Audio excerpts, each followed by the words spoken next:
So if your battery's going flat and you can't work out why, you've done the other battery tests and the battery appears okay, your alternator's working okay and charging your battery, what else can be wrong?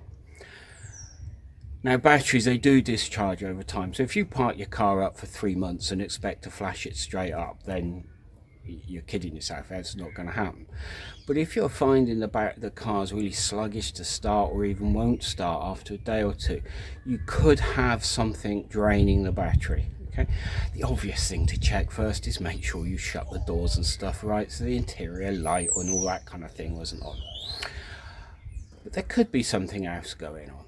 So if you're sure that absolutely everything is switched off and your battery still seems to be draining, here's a check we can do.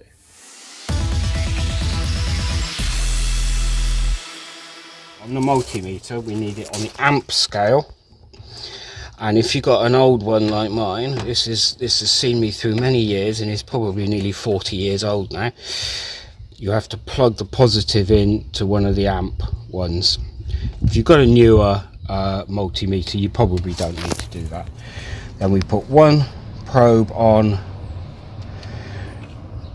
to the terminal and one on to the battery, and we can see there the current draw whilst basically the car is off. There's always going to be a little bit, because you'll always have things like the radio, keep alive on the radio and the ECU and your alarm and all that sort of thing. You'll always have a tiny little bit of drain.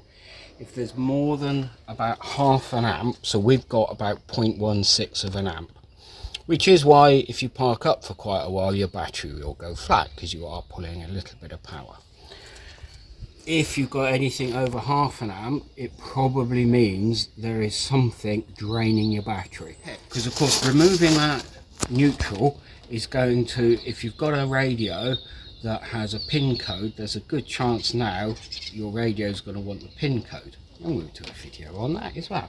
But to save yourself that effort I've just done, if when this is still on, if you put one on the middle, which is on the battery, and your other terminal on, and you can pull it off and you keep the circuit intact, and then you can put it back on, then at no point have you cut the power. Or some alarms might be triggered with the battery coming off as well, so probably not a bad idea to do it like that. So I hope you found that useful. I've done a whole load of other how-to videos for checking basic stuff on cars and vans and things.